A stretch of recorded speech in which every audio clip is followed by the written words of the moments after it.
OP has a roommate, and this roommate has a father, and the father says this: "You will not work in retail. Only people who work in retail are drug addicts and scumbags." Here's the story of what exactly happened after that. Context: she's a pre-law student aiming to get a degree in business law. Her parents are pretty successful people, live in a nice house in a nice neighborhood, etc. Her dad is straight up a helicopter dad, aka abusive and controlling. He controls her bank account and calls her to yell at her whenever she buys pretty much anything. "Why did you spend $8 at Starbucks? Why did you get Subway twice this week? Why'd you spend $50 at Target?" Additionally, since he pays her rent, she does pay her utilities, which will be important later. He believes he can set all the rules for both of us. I told him straight up he does not get to dictate my life in any way, and he can just duck right off with that.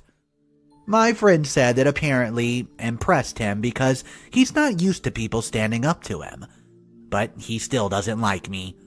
One rule is, no guys are allowed in the apartment ever. He seems to think that if there's guys in the apartment, his daughter can't help but duck them. Good thing my cats are girls, I guess. No standards, nothing. Although he has lightened up a bit after freaking out that my friend has a boyfriend, and that he stayed over before. He's also demanding she comes home every weekend. It's a 2-hour drive without traffic, because he does not want her out partying. Luckily, she and her level-headed mother have gotten him to lower it to once a month. As a result, she keeps a lot of stuff from him, which makes him more angry and less trusting of her. So, he tightens the leash and it just goes around and around. For example, he doesn't know that the 2 boys subleased from our previous roommates for the summer. They were in the dorms but taking summer classes, so they needed a place to stay for the summer.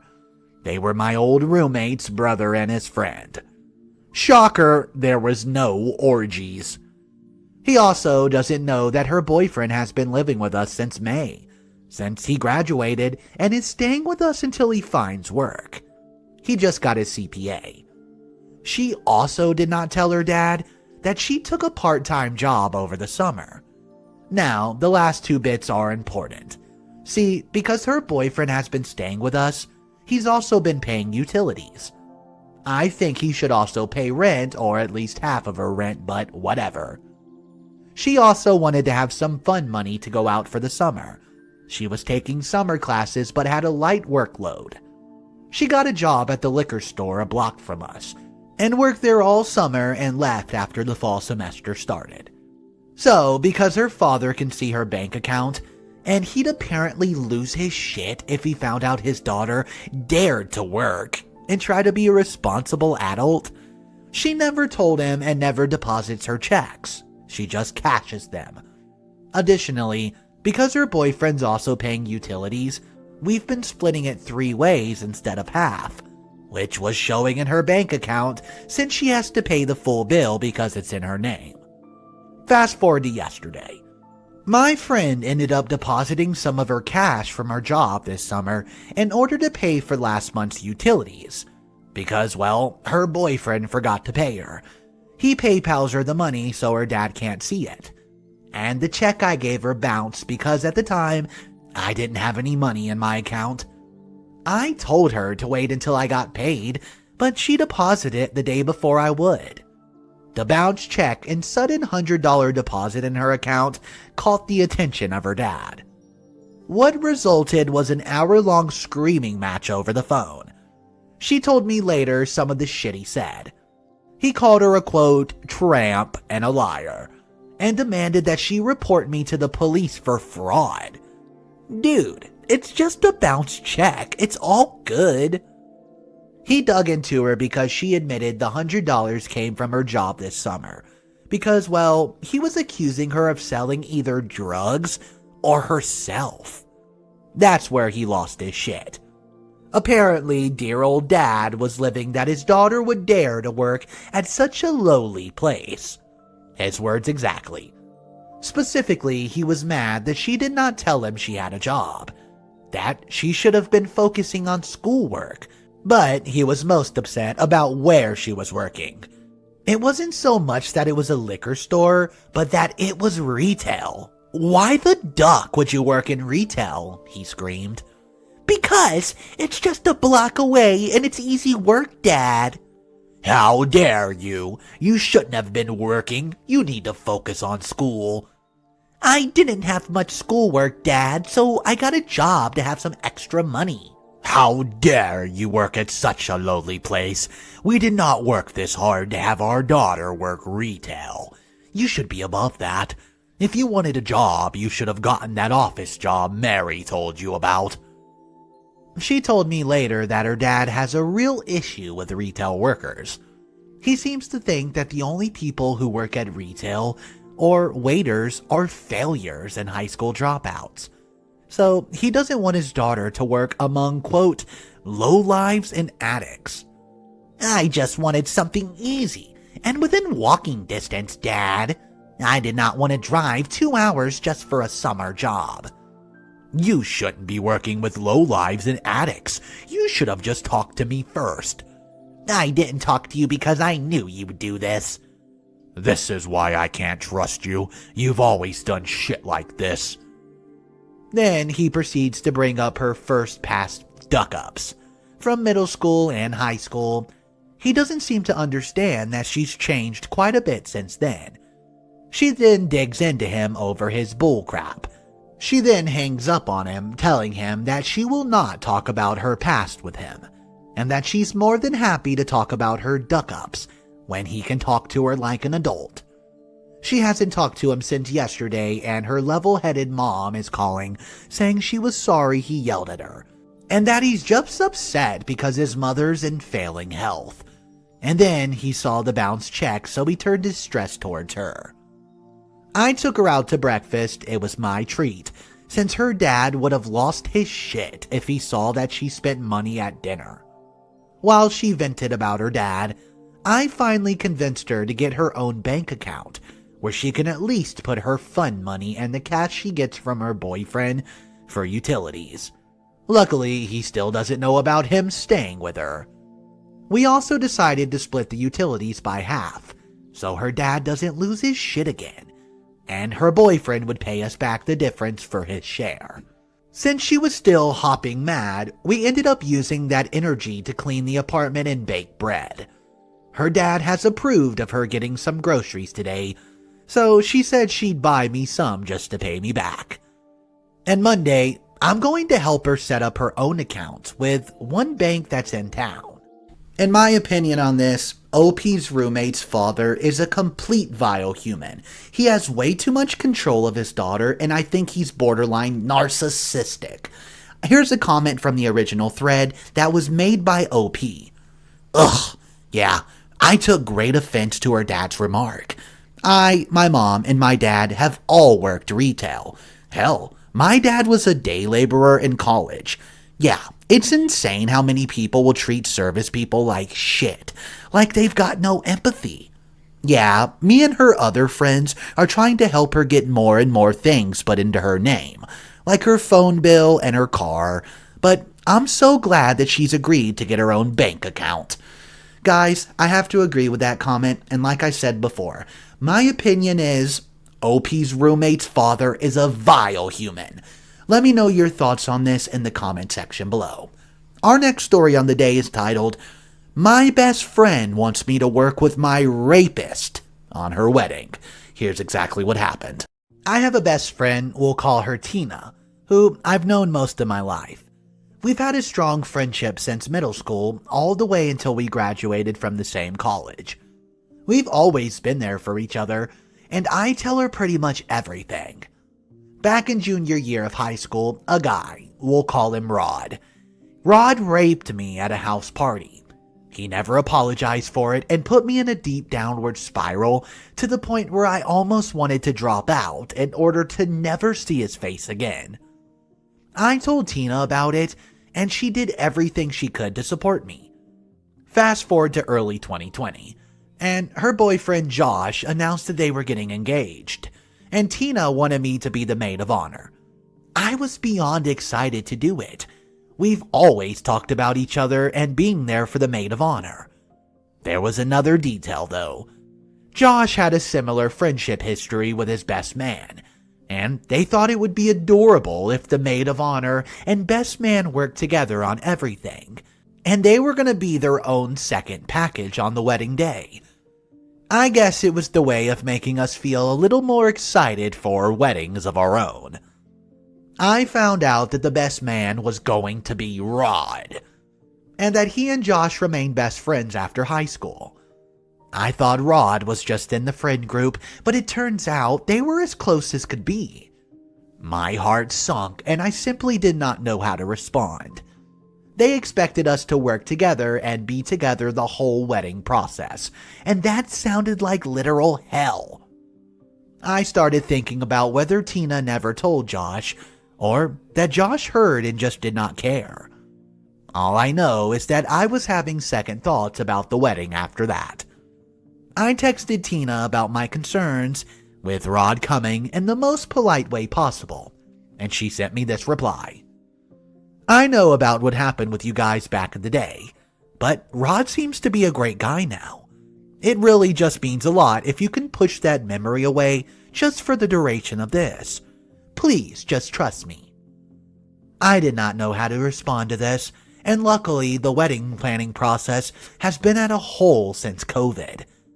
I haven't responded to her since that text, but now this has really been bugging me. Should I just say no? It would break my heart, and I know it would break hers, but I just don't know if I can handle working with my rapist. Guys, help. Okay guys, this story actually gets way deeper than this. There's a complete update on it, but I have an opinion I would like to share on this. I found this comment from the original thread, and let me read it. Say no. If she wants you to do this, she's not your friend.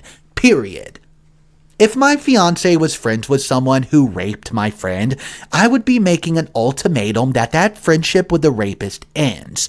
Good Lord, no. Do not feel bad about this. I'm angry on your behalf. I could not put words any better than that comment. My opinion is exactly the same as that. Let me know your thoughts on this. But don't wait for now, there's an update coming. Smash that like button, subscribe to the channel, here comes the update. I don't even know if it's been a week since my last update, but this is going to change my life, perhaps for the better. There were hundreds of comments, and I thought I'd address a few questions regarding the rape itself. I don't appreciate how some of these were asked, but I'll share anyways for the sake of clarifying. Number 1. Was I under the influence? Yes, but I remember vividly saying no. I was drunk enough to have all my strength and mobility a little wonky, but I did not black out or anything. The force he used on me did not seem that of someone who was drunk. He looked completely sober. But I could be wrong. I remember a couple times when I was trying to lift myself off the bed, and he would push me back down. I remember the expression on his face. Like you guys said, I would not wish it on my worst enemy. That's all I'm willing to share for now. The only person who knows all the details is Tina. Is it bad that I wish she knew nothing now? Maybe it would hurt less. And number 2, why did I not report it? Because I saw how that turned out for the girls I knew. I've had a few other friends, not Tina, who've had the same thing happen to them and nothing came out of reporting it. And it made them feel a lot worse. Just the few comments calling me a liar stung, so I can't imagine how I would have felt as a multiple unstable teen self. Not only that, I was scared of what Rod would do if he found out I reported him. There was just something about him that made me never want to cross him again. Reading all your comments, it was pretty clear now that Tina was treating me was extremely inconsiderate, and I should find a new friend. Although it was a huge slap in the face, I came to my senses and believed that I could not be around someone who would do that to me. Some of you said to expose them during vows, but that's just not the kind of person I am, and it might not turn out well. A few of you gave me an example text I could send, which I'm extremely thankful for. But I decided to send this. I've had time to think about it, and I just can't be your maid of honor anymore. It's so hurtful that you're telling me to pack up my trauma for who knows how long until your wedding day. I just can't do it. I don't think I will come at all knowing that he's going to be there. I'm sorry. It's pretty weak, but it's probably the meanest text I've ever sent. An hour later, I get a call from Josh. He asked me what's going on with me and Tina, and that she was extremely upset. A part of me snapped and I said, I don't know what's going on with you, making someone who raped me best man? I don't usually blurt things out like that. He was confused and I repeated myself. He was silent for a few seconds and then asked if he could come over. I was a little wary of this idea, but I said sure. I know we should be social distancing, but this really needed to be discussed. He comes to my apartment 40 minutes later without Tina. I've never hung out with Josh one-on-one before. It was always with Tina. Josh always had a really cute and sweet personality, and I've always approved of him when it came to dating her. He was really only a friendly acquaintance to me, though. We sat down and spoke for over an hour. Tina had just told Josh the reason I wasn't coming to the wedding was that I did not want to work with Rod, because I had a crush on him, and thought she was forcing the relationship too much. So basically, she said we had a petty girl fight. My jaw hit the floor, and I was fuming. She's obviously never told Josh what Rod did to me. I shared that Rod had raped me back in high school, and that Tina knew all about it, and I asked if he knew too. He said he did not, but at one point Rod did mention that a few crazy jerks, aka crazy beep, falsely accused him of rape senior year. This obviously did not include me, since I only told Tina and a few family members. Josh believed him at the time, but I guess after hearing me say it, it started to dawn on him that his friend was a liar. Here's something that I did not expect. Josh shared with me that he was raped when he was a kid by an older brother of a friend he had. He said that if he was forced to work with said brother on a wedding, he would absolutely refuse. He apologized heavily on behalf of Tina, but I won't forgive her unless she says it herself. I know some of you may think Josh is lying, but I believe him. I could see it by Josh's face and body language, and the realization really weighed down on him. And I felt bad. In a way, we were both going through a betrayal. I asked if he was okay to go home, and he said yes. He thanked me for telling him, and he left. I don't know if I'll stay in touch with him, but I was beyond furious with Tina at this point. I was expecting an angry text from her, and sure enough, I got it at like midnight. She went off saying that I'm gonna end up destroying their marriage. How could I do that to her? Blah, blah, blah. I just pressed the block button and went to bed. Quickest decision ever made. I'm feeling a little down though, in the dumps. Yeah, slightly relieved. I'm going to try to connect with other friends and try to move on from this. If I'm feeling brave enough, I might try to find these crazy jerks that he was talking about and see if we can make a case against Rod. Knowing that there are other victims make me feel so guilty. I just want to scream. Sorry it's not happy of an ending, but I think it might have been more unhappy if I decided to go along with it. Thanks, guys. Well, I'm glad we got this clarification. My opinion on this is, I'm so glad that Josh came over and shared his story with her. But Tina, on the other hand, she showed her true colors. The fact that she did not even tell Josh the true story, and he's best friends with this guy, it really shows who she really is deep down inside. Let me know what you think of this update in the comment section. I would love to hear it. But like I said, I think Josh is the good guy, and Tina is now the a-hole of the story. My name's Mr. Reddito. That's all the stories I have for you guys today. Smash that subscribe button, smash that like button, smash all the buttons. Just grab your keyboard and start smashing it. I hope you guys have a great day. I'll see you tomorrow.